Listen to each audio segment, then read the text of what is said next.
ఆఫ్రికాలో మంచి పెద్ద పెద్ద యానిమల్స్, ఏనుగులు, రైనోసారస్లు ఇవన్నీ ఉండేవి కదా. అలాగే అక్కడ రాజుగారు కూర్చునేవారు, emperor.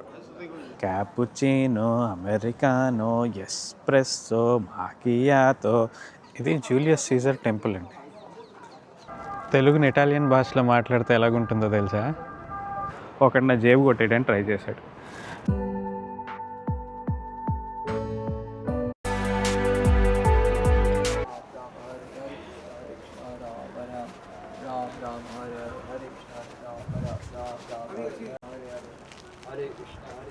Are you not entertained? Is this not why you're here?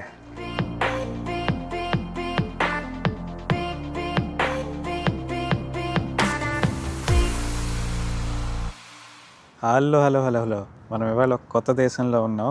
కొత్త దేశం, కొత్త నగరం, కొత్త వీడియో. ఈ దేశం మనకి చాలా ఇచ్చింది. మనం రోజు చూసేవన్నీ చాలా ఈ దేశం నుంచి వచ్చినవే. పాస్తా, పిజ్జా, గార్లిక్ బ్రెడ్ ఇలాంటివన్నీ ఈ దేశం నుంచే వచ్చాయి. నేను మొదట కొనుక్కున్న బండి ఎల్ఎంఎల్ వెస్పా ఈ దేశమే ఇచ్చింది. ఈ దేశం నుంచి చాలామంది ప్రముఖులు కూడా ఉన్నారు. అంతవరకు ఎందుకండి, అమెరికాని కనిపెట్టిందే ఈ దేశం, అతను క్రిస్టఫర్ కొలంబస్. తర్వాత ప్రపంచానికి ఫస్ట్ డిక్టేటర్ ఇచ్చింది కూడా ఈ దేశమే. అలాగే ప్రపంచంలో అతి భయంకరమైన డిక్టేటర్కి గురువు కూడా ఈ దేశం, అతనే, ముసోలిని. ఇప్పటికి అర్థమైపోయి ఉంటుంది అనుకుంటున్నా మీకు. ఎక్కడున్నామో వెనకాతలు చూస్తున్నారు కదా, అది కూడా ఒక హింటే. ఇటలీ రాజధాని రోమ్లో ఉన్నాం మనం. అలాగే క్యాపుచినో, అమెరికానో, ఎస్ప్రెస్సో, మాకియాతో ఇలాంటి కాఫీలన్నీ కూడా ఈ దేశమే ఇచ్చింది. ఇవన్నీ మనం తాగే బరిస్తా కల్చర్, అక్కడ మనం చాలా చాలా డబ్బులు తగలెడతాము. బరిస్తా కల్చర్ కూడా ఈ దేశమే వచ్చింది. ఈ రోమ్లో ఇంకా చూడడానికి చాలా ఉన్నాయి. మర్చిపోయానండి, మన దేశానికి కూడా కొంతమంది ముఖ్యమైన మనుషుల్ని ఇచ్చింది. అలాగే ఇంకా చెప్పాలంటే ఇంక చాలా ఆపరా బాబు, నువ్వు నీ గోల అవుతుందా అంటారు. కాబట్టి సుత్తుకొట్టకుండా మ్యాటర్లోకి వెళ్ళిపోతాం. Let's go. మనం ఇప్పుడు కొలోజియం లోపలికి వచ్చేసాము. కొలోజియం 70 ADలోని వెస్పియన్ అనే ఎంపైర్ స్టార్ట్ చేస్తే 10 ఏళ్ళు పట్టింది. 10 ఏళ్ళు అయ్యేటప్పటికి ఏంటంటే టైటస్ అనే ఎంపైర్ రూలింగ్లో ఉన్నప్పుడు ఇది కంప్లీట్ అయిందనమాట. ఇది ప్రపంచపు 7 వింతల్లో ఒకటి, అలాగే యునెస్కో వరల్డ్ హెరిటేజ్ సైట్ కూడా. సో ఇది ఒక ఓపెన్ ఎయిర్ యాంఫీ థియేటర్. ఇక్కడ ఎందుకు కట్టారంటే ఆ రోజుల్లో పాపం వీళ్ళకి విఎఫ్ఎక్స్లు ఏమీ ఉండేవి కాదు కదా. సో ఇప్పుడంటే మనం విఎఫ్ఎక్స్లో అందరినీ కొట్టుకోవడాలు, నరుక్కోవడాలు సినిమాల్లో చూస్తున్నాం, ఎంటర్టైన్ అయిపోతున్నాం. ఆ టైంలో అవేమీ ఉండేవి కాదు కాబట్టి పాపం నిజంగానే నరుక్కోవడాలు, చంపుకోవడాలు అన్నీ ఉండేవి. అలాగే వాళ్ళకి ఎంటర్టైన్మెంట్ ఉండేదన్నమాట. సో ఆ ఎంటర్టైన్మెంట్ కోసం పాపం ప్రజల కోసం ఎంపైర్లు కట్టించి మరి వాళ్ళకి ఎవరు నరుక్కుంటారు, ఎవరు చంపుకుంటారు? లోకల్ వాళ్ళ ప్రజల్ని నరికి చంపితే మళ్ళీ పాపం బాగుండదు కదా.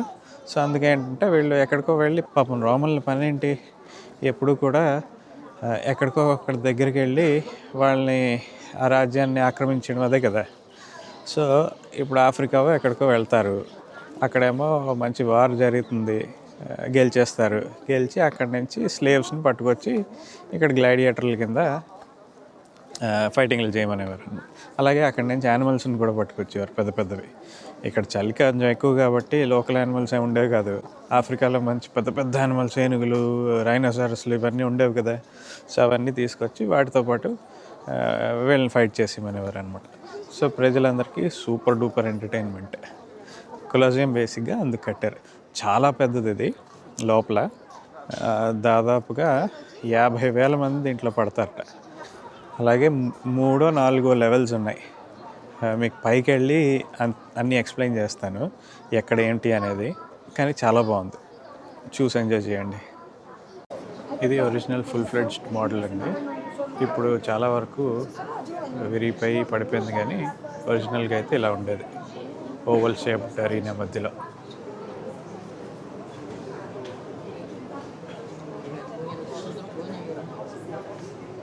కొలోసియం చాలా క్విక్ టూర్ ఇచ్చేస్తానండి. చినుకులు పడేలాగా ఉన్నాయి. మనం లోపలికి వెళ్ళే లోపల క్విక్ టూర్ ఇచ్చేస్తే అయిపోతుంది.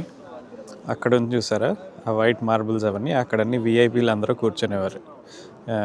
విఐపీలు అంటే సెనేటర్స్ వాళ్ళందరూ. అలాగే అక్కడ రాజుగారు కూర్చునేవారు, ఎంపరర్. తర్వాత ఇక్కడ ఈ వెనకాతలు అనమాట. తర్వాత ఈ పైవన్నీ కూడా ఇక్కడవి ఫస్ట్ లెవెల్లో ఉన్నవన్నీ కూడా ఇంపార్టెంట్ విఐపీలు.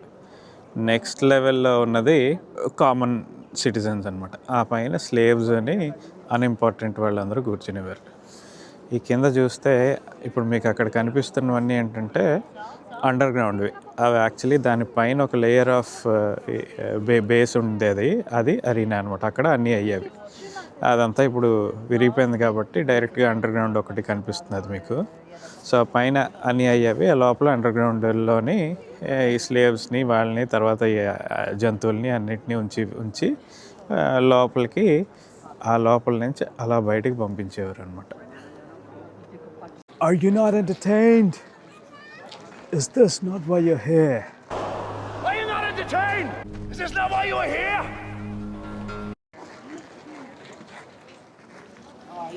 మిమ్మల్నేనండి అడుగుతున్నాను, ఎంటర్టైన్ అయ్యారా రోమ్ ఇప్పటివరకు చూసి? అవ్వకపోతే చెప్పండి, ఇంకా వీడియో అంతా చాలా ఉంది, రోమ్లో చాలా చూపెడతాను. Entertainment guaranteed. ఇప్పుడు మనం రోమన్ ఫోరం అనే ప్లేస్కి వచ్చామండి. పక్కనే ఉంది, కొలోజియం పక్కనే ఉంది. రోమన్ ఫోరం ఏంటంటే టౌన్ సెంటర్ లాంటిది. రోమన్ పీరియడ్లో వీళ్ళకి ఇది టౌన్ సెంటర్ లాంటిది. ఇక్కడే చాలా వరకు గవర్నమెంట్ బిల్డింగ్స్ ఉండేవి. వీళ్ళ గవర్నమెంట్లో మొత్తం ఇప్పుడు ఎలాగుంటుందో మనకి అలాగా చాలా డిపార్ట్మెంట్లు ఉండేవి. సెనేట్ కూడా ఇక్కడే ఉండేది. తర్వాత చిన్న చిన్న షాపులు, మార్కెట్ ప్లేస్ కూడా ఇక్కడే ఉండేది. మన భాషలో చెప్పాలంటే సంతలు కూడా ఇక్కడే ఉండేవి. అలాగే కొన్ని చారియట్ రేస్లు అయ్యేవి అనమాట, అవి కూడా ఇక్కడే అయ్యేవి. సో ఈ ఫోరం అంటే వీళ్ళకి మెయిన్ టౌన్ సెంటర్ లాంటిది అనమాట. చాలా చాలా బిల్డింగ్లు ఉన్నాయి, అన్నీ సిల్లాస్లో ఉన్నాయిలేండి, కానీ చాలా వరకు ప్రిజర్వ్ చేశారు వీళ్ళు. బాగుంది. ఇది జూలియస్ సీజర్ టెంపుల్ అండి. దీన్ని యాక్చువల్గా టెంపుల్గా తర్వాత ఎప్పుడో జూలియస్ సీజర్ని చంపేసిన తర్వాత ఆగస్టస్ అనే రాజు, ఎంపరర్, దీన్ని టెంపుల్ కింద కన్వర్ట్ చేసాడు. ఈ బిల్డింగ్స్లోనే ఒక బిల్డింగ్ ఏంటంటే సెనేట్ హౌస్ అని చెప్పాను కదా, ఒక టెంపరీ సెనేట్ హౌస్ ఆ లోపల ఉంది. అక్కడ ఎందుకో మూసేశారు. వీళ్ళు ఏంటంటే ఏదో రెస్టరేషన్ చేస్తున్నారని ఆర్కియాలజికల్ డిపార్ట్మెంట్.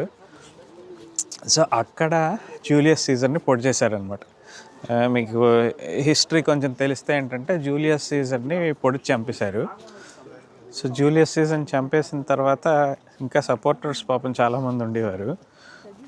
పొలిటికల్ రైవలరీ వల్ల అతన్ని చంపేశారు, కానీ సపోర్టర్స్ మాత్రం చాలామంది ఉండేవారు. అలా కొన్నేళ్ళు పోయాక ఆగస్టస్ జూలియస్ సీజర్ గొప్పదనాన్ని గుర్తించి ఆ టెంపుల్ కట్టించాడు అనమాట. కానీ ఆర్కియాలజీ అనేది వెరీ ఇంట్రెస్టింగ్ సబ్జెక్ట్. ఎక్కడో తవ్వకాల్లో బయటపడతాయి, అయిన తర్వాత దాని మీద ఆర్కియాలజికల్ రీసెర్చ్ చేసి ఏదేమిటి అని కనిపెట్టి వాటికి ఏదో ర్యాండమ్గా చెప్పరు, వాటికి యాక్చువల్గా ప్రూఫ్లు ఉంటాయి. ఆర్కియాలజీ చదివితే తెలుస్తుంది, మనకు తెలియదు, కానీ అప్పుడప్పుడు డాక్యుమెంటరీలో చూపెడుతూ ఉంటాడు. కానీ అది ఒక గొప్ప సబ్జెక్ట్. ఇది ప్యాలెంటైన్ హిల్. ఈ ప్యాలెంటైన్ హిల్ మీద ఒక ప్యాలెస్ ఉంది, ఒక ఇంపీరియల్ ప్యాలెస్ ఉంది, మ్యూజియం కూడా ఉంది. ఇక్కడో ఆ కొండ మీద ఉంది. ఎక్కి ఎక్కి ఎక్కి కాళ్ళు మాత్రం అరిగిపోయాయి. చూద్దాం పైకి వెళ్ళి వర్తా కాదా అనేది. పాత రోమన్స్కి ఫిట్నెస్ లెవెల్స్ బాగా ఎక్కువ అనుకుంటా. అక్కడ కొలోజియం దగ్గర కూడా మెట్లు, పొడుగు పొడుగు పొడుగు మెట్లు.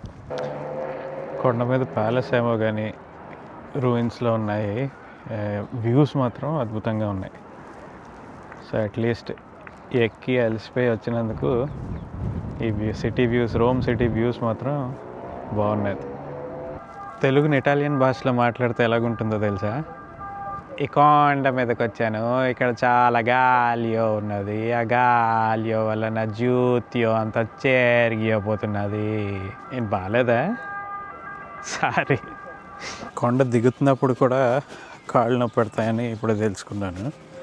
ఆ నొప్పి తెలియకుండా ఉండడానికి మీతో కొంచెంసేపు సుత్తి కొడతాను. పురాతన రోమన్స్ మాట్లాడే భాష ఏంటో మీకు తెలుసా? ఇటాలియన్ అనుకుంటున్నారా? అబ్బా కాదు, మొదట అంతా ఏన్షియంట్ గ్రీక్ మాట్లాడుకునేవారు. గ్రీక్స్ నుంచే వచ్చారు కాబట్టి ఏన్షియంట్ గ్రీక్ మాట్లాడేవారు. అయ్య బాబాయ్ పడిపోతున్నాను. ఆ తర్వాత ఏంటంటే ఈ క్రైస్తవ మతం వచ్చాక లాటిన్ అయిపోయింది. అఫీషియల్ లాంగ్వేజ్ అంతా లాటినే. ఇప్పుడు మీరు ఎక్కడైనా పైన అన్నీ చూస్తే లాటిన్లోనే రాసి ఉంటుంది. ఇటాలియన్ ఇప్పుడు 10th century ఆ టైంలో 10th century AD ఆ టైంలో వచ్చింది యాక్చువల్లీ. అప్పటి వరకు ఇటాలియన్ లేదు, తొక్కలేదు, అంతా లాటినే. ఇప్పుడు మనం అల్తారే దెల్లా పాత్రియా అనే ప్లేస్కి వచ్చాం. అది ఒక నేషనల్ మాన్యుమెంట్ వెనకాలది, చాలా పెద్దది. అది చూపెడతా మీకు ఇది అయ్యాక. బట్ వస్తూ ఏంటంటే ఒకటి నా జేబు కొట్టేయడానికి ట్రై చేశాడు. ఇవాళ ఏంటంటే నా బ్యాగ్ హాస్టల్లో పడేసి కావాల్సినవన్నీ పాకెట్లో పెట్టుకొని వచ్చాను. ఇగో పవర్ బ్యాంకు, వైర్లు, కెమెరాలు ఎట్సెట్రా. సో వాడు చూసినట్టున్నాడు. హలో అన్నాడు. ఏదిగో నీ కాలుకి బురద ఉంది అన్నాడు. ఇటువైపు చూసేసరికి ఇటువైపు ఒకటి వచ్చాడు. సో నేను వాడి టెక్నిక్లన్నీ మనకు తెలుసు కాబట్టి ఎదుగో నీ బురద ఉంది అంటే నేను ఇటు చూశాను. వాడు వెళ్ళిపోయాడు. ఆ తర్వాత నీకు బ్రేస్లెట్ కావాలా అన్నాడు. అది నా చేతికి చేయడానికి ట్రై చేశాడు. వాడు పెట్టి రెండో చెయ్యి ఇటు పెడదామని వాడి ఉద్దేశం. నేను ఇటు కాకుండా ఇటు చూశాను. సో మొత్తం మీద ఇలా 2-3 సార్లు ట్రై చేసిన తర్వాత వాడు పప్పులేం ఉడకలేదు నా దగ్గర. సో వెళ్ళిపోయాడు. సో పాయింట్ ఏంటంటే ఇలాంటి వాళ్ళు ఇక్కడ వెరీ కామన్. ఇక్కడ ప్యారిస్లో కూడా వెరీ కామన్. సో మీరు చాలా అలర్ట్గా ఉండండి వస్తే. ఓకే, ఇప్పుడు ఇదంతా చూడండి.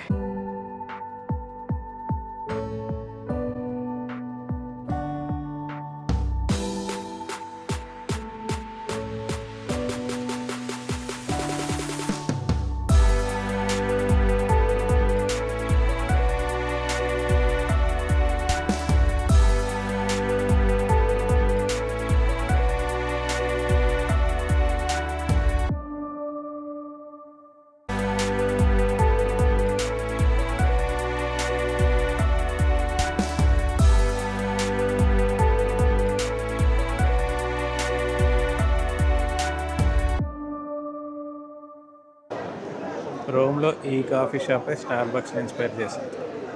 ఇది చూసి యుఎస్ వెళ్ళి స్టార్ బక్స్ పెట్టి ఇప్పుడు రోమ్లో కూడా ఎక్కువ మంది స్టార్ బక్స్కే వెళ్తున్నారు ఈ కాఫీ షాప్ కంటే. ఇది వీళ్ళ పార్లమెంట్.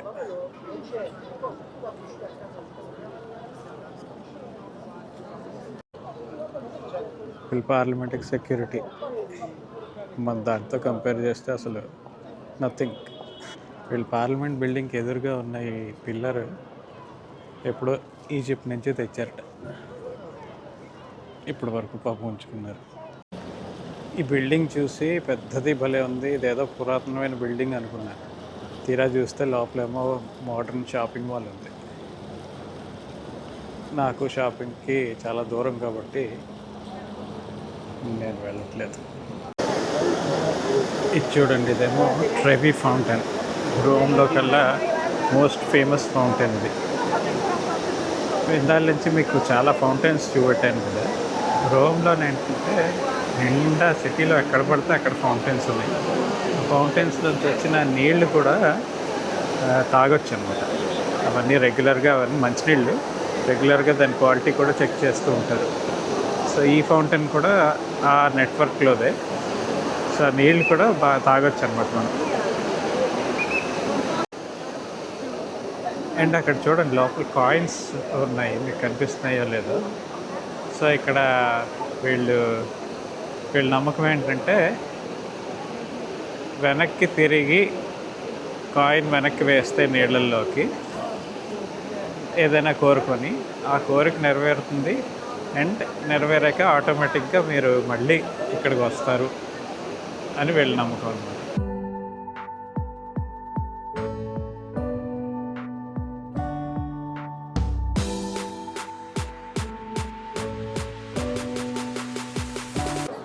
ఇవి స్పానిష్ స్టెప్స్ అండి. వీటిని స్పానిష్ స్టెప్స్ అని ఎందుకంటారంటే అక్కడ ఉన్నది స్పానిష్ ఎంబసీ, దాని పక్కనే ఈ స్టెప్స్ ఉన్నాయి కాబట్టి స్పైరల్గా ఉంటాయి పైనంతా అలాగా. అందుకు దాన్ని స్పానిష్ స్టెప్స్ అంటారు. ఇది కూడా ఒక మంచి లొకేషన్, టూరిస్ట్ లొకేషన్. అందరూ వచ్చి దీని మీదకి ఎక్కుతారు.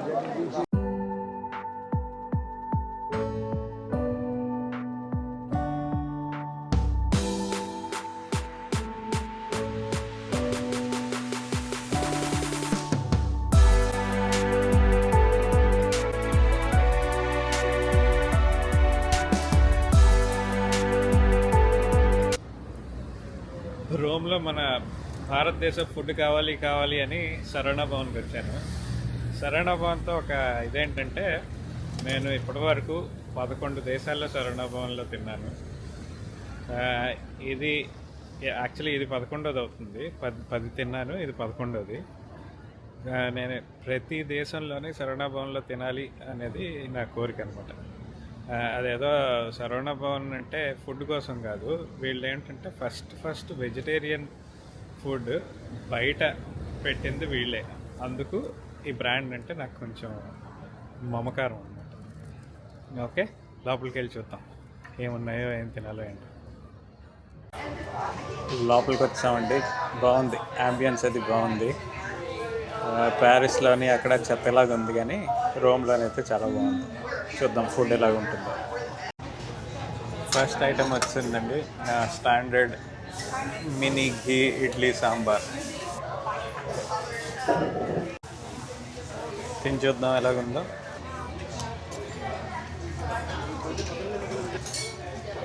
బాగుంది. మన రెండో ఐటెం వచ్చిందండి, కానీ రెండో ఐటెం కన్నా ముందు ఒక బీభత్సమైన సర్ప్రైజ్ వచ్చింది నాకు. నా చిన్ననాటి కాలేజ్ ఫ్రెండ్ సడన్గా కనిపించాడు ఇక్కడ. రా రా రా లోపల రా అని నాతో పాటు కూర్చోబెట్టాను. మా వాడికి హలో చెప్తారా?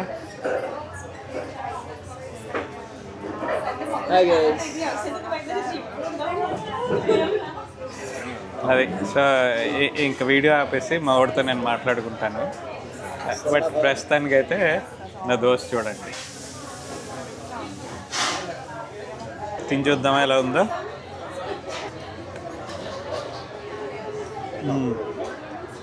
బాగుంది యాక్చువల్లీ. రోమ్ది వేరే దేశాల కన్నా చాలా బాగుంది. ఇందాక మధ్యాహ్నం ఎండలో వచ్చాం కదండి, ఇప్పుడేమో లైట్స్లో వచ్చాం. లైట్స్లో చాలా బాగుంటుందంటే వచ్చేసాను డైరెక్ట్గా. ఇందాకలకి ఇప్పటికీ జనాలు అయితే మాత్రం పెరిగారు బాగానే. కాబట్టి ఇప్పుడు కూడా లోపలికి వెళ్ళే ఛాన్స్ అయితే మనకు లేదు.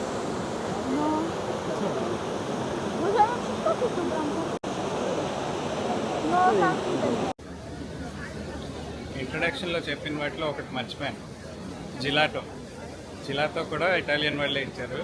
ప్రపంచం మొత్తం జిలాటో అని షాపుల మీద షాపులు పెట్టారు అందరూ. సో ఇక్కడికి వచ్చి తినకపోతే బాగుంటుందని ఐస్ క్రీమ్ తీసుకున్నాం. బ్రేక్ఫాస్ట్ చేయడానికి వచ్చామండి. ఇటాలియన్ బ్రేక్ఫాస్ట్ అంటే ఏంటనుకుంటున్నారా? వీళ్ళకి ట్రెడిషనల్ బ్రేక్ఫాస్ట్ ఏంటంటే కార్నెత్తి విత్ క్యాపుచినో. కార్నెత్తి అంటే ఏం లేదు, వీళ్ళు క్రాసాన్నే కార్నెత్తి అని పిలుస్తారనమాట. దాన్ని కానీ క్రాసాన్ అంటే వీళ్ళకి కోపం వస్తుంది, అది ఫ్రెంచ్. వీళ్ళేమో దాన్ని కార్నెత్తి అంటారు. దాంతోపాటు క్యాపుచినో. ఇక్కడ క్యాపుచినో ఓన్లీ బ్రేక్ఫాస్ట్కి తాగుతారు, మిగతా టైంలో అంతా ఎస్ప్రెస్సో. మీకు పాలతో కావాలి అంటే మాకియాతో తాగుతారు. సో క్యాపుచినో అయితే మాత్రం ఓన్లీ బ్రేక్ఫాస్ట్కి. సో తిని చూద్దాం ఎలాగుందో.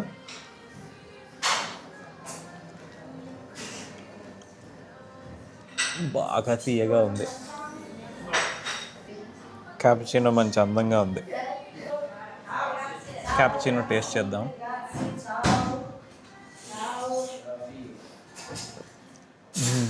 ఇది మాత్రం ఎక్సలెంట్ కాఫీ, భలే ఉంది. మనం ఇప్పుడు రోమ్లో అతి పురాతనమైన కట్టడం దగ్గర ఉన్నామండి.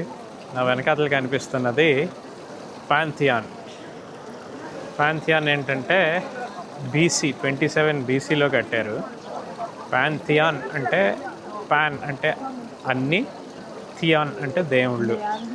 అన్ని దేవుళ్ళకి సంబంధించిన గుడి అని. రోమన్లు ఏంటంటే వాళ్ళు చాలా సెక్యులర్ పీపుల్ ఒకప్పుడు, పురాతన రోమన్స్. వాళ్ళు ఏంటంటే మీరు ఏ దేవుడినైనా పూజించుకోండి పర్వాలేదు, ఈ గుడిలో పెట్టండి, మేము కూడా పూజిస్తాం మీ దేవుళ్ళని అని అన్ని దేవుళ్ళని వాళ్ళు అడాప్ట్ చేసుకున్నారు అన్నమాట. ఓన్లీ కండిషన్ ఏంటంటే ఎంపరర్ని కూడా ఓ దేవుడిలాగా మీరు చూసుకోవాలి అని.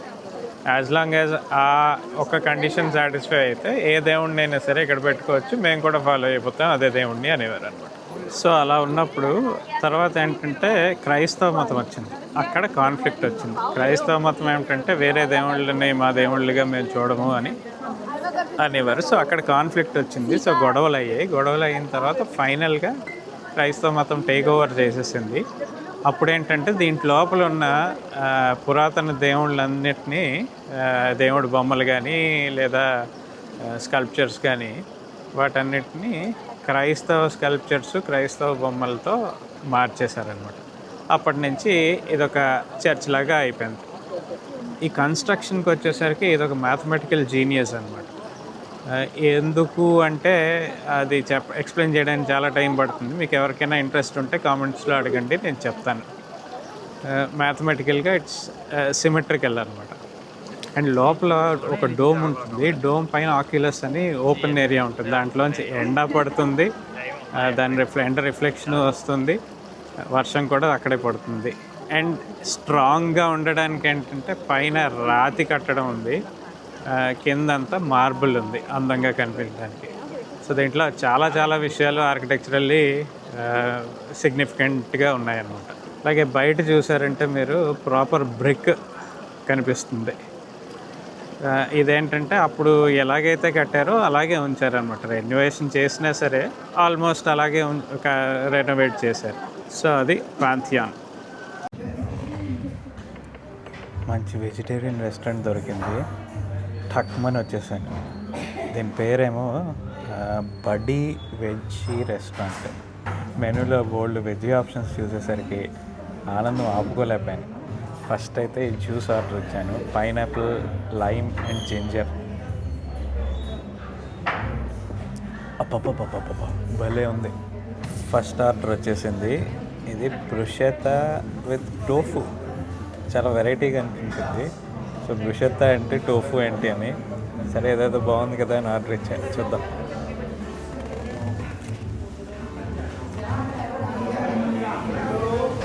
ఇది బాగుంది, చాలా బాగుంది. బ్రుషెత్తా అంటే మనకి నార్మల్గా ఇటాలియన్ రెస్టారెంట్లో ఉన్న బ్రుషెత్తాలే లేదు. కింద బ్రెడ్ చాలా డిఫరెంట్గా ఉంది. ఎక్సలెంట్. చూస్తే ఒక ఐడియా వచ్చింది. అంటే వెజిటేరియన్స్కి, వీగన్స్ కాకపోతే ఈ టోఫు బదులు పనీర్ వేసుకోవచ్చు మనం. వీడేకం ఒక పెద్ద మూకుడులో ఇచ్చాడు, దీంట్లోనే తయారు చేసి దీంట్లోనే తెచ్చినట్టున్నాడు.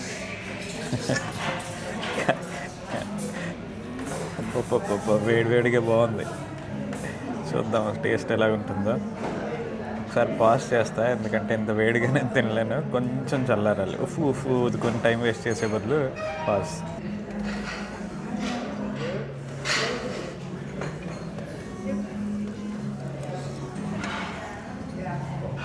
టేస్ట్ మాత్రం అదిరింది. స్పగెట్టి మరి ఎందుకో కొంచెం గట్టిగా ఉన్నట్టుంది. మేబీ ఇక్కడ వాళ్ళు అలాగే తింటారేమో, కానీ టేస్ట్ అయితే మాత్రం అదిరింది. ఇది ట్రామ్ అండి, డుక్కుగా ఉంది.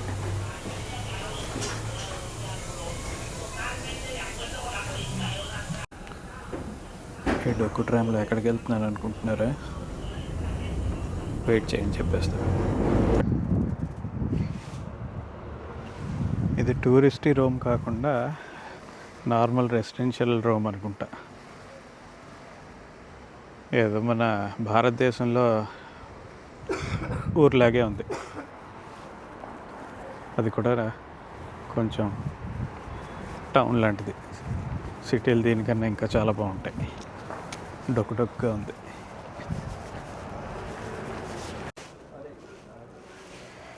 ఈ ఊరంతా తిరిగి ఇక్కడికి వచ్చాను. ఇదేదో ఓం హిందూ మందిరట. ఇక్కడికి ఏదో చూద్దామని వచ్చాను, కానీ అనుకున్నట్టే మూసేసి ఉంది.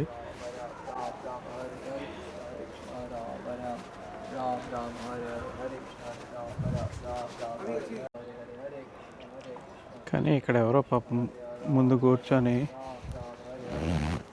హరే కృష్ణ హరే రామ్ భజన చేస్తున్నారు. ఎవరో పెద్ద ఆయన డిస్టర్బ్ చేయకూడదు అనుకుంటున్నాను, కానీ కుదిరితే మాట్లాడతాను. కానీ మనకైతే దర్శన భాగ్యం కలగలేదు. అతన్ని అడిగాను, మాట్లాడడానికి ట్రై చేశాను, కానీ నేను చెప్పింది ఏది అతనికి అర్థం కాలేదు. అతను మాత్రం అతని భజనలోనే ఉండిపోయాడు. సో ఇంక తిరిగి వచ్చాను. సో మనం మళ్ళీ వెనక్కి రోమ్కి వెళ్ళిపోయి అక్కడి నుంచి ఎయిర్పోర్ట్కి వెళ్ళిపోవడమే మన పని, తక్షణ కర్తవ్యం. ఎయిర్పోర్ట్ ది రోమ్కి వచ్చేసాం మనం ఇంటికి వెళ్ళిపోవడానికి. రోమ్ ట్రిప్ అయితే సక్సెస్ఫుల్గా అయిపోయింది. ఫుల్ హ్యాపీ, తెగ తిరిగాను.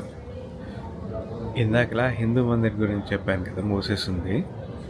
అది ఆ ఏరియా అంతా కొంచెం డాడ్జీగా ఉంది. ఆ తర్వాత ఏమో అక్కడ కనిపించే మొహాలన్నీ కూడా సౌత్ ఏషియన్ మొహాలు ఉన్నాయి. ఏంటా అని ఒక పావుగంట ఎక్స్ప్లోర్ చేశాను, పావుగంట 20 నిమిషాలు. బేసిక్గా నాకు అర్థమైంది ఏంటంటే ఏరియా మొత్తం బంగ్లాదేశ్ నుంచి వచ్చిన వాళ్ళు. దాంట్లో ఒకళ్ళు ఇద్దరు కొంచెం హిందూ బంగ్లాదేశీలు కూడా ఉన్నట్టున్నారు. వాళ్ళు ఓం హిందూ మందిర్ అని పెట్టారు. ఎందుకంటే ఆ పైన రాసి ఉన్నది కూడా బెంగాలీలో రాసి ఉంది. అది నాకు అర్థమైంది. అయితే ఎనీవే ట్రిప్ అయిపోయింది కదా. మన నెక్స్ట్ వీడియో వచ్చి ఒక దేశం గురించి ఉంటుంది. మీకు మోస్ట్లీ తెలుస్తుంది ఆ దేశం. అది నెక్స్ట్ వీక్ వస్తుంది, 1 వీక్లో వీడియో వస్తుంది. బట్ నెక్స్ట్ 2-3 ట్రిప్స్లో ఒక ట్రిప్ అయితే మాత్రం మీరు ఎక్స్పెక్ట్ చేయని ట్రిప్ ఒకటి ఉంటుంది. అది యూరోపా బయట అనేది కూడా చెప్పను, కానీ సర్ప్రైజ్ అలాగే ఉంచుదాం. మీరు మాత్రం సబ్స్క్రైబ్ చేసుకోవడం మర్చిపోవద్దు. ఇంకింటికి వెళ్ళిపోవడమే. రేపటి నుంచి బ్యాక్ టు వర్క్. ఒక 1 వీక్లో ఇంకొక కొత్త దేశంలో కొత్త వీడియో వస్తుంది. అప్పటి వరకు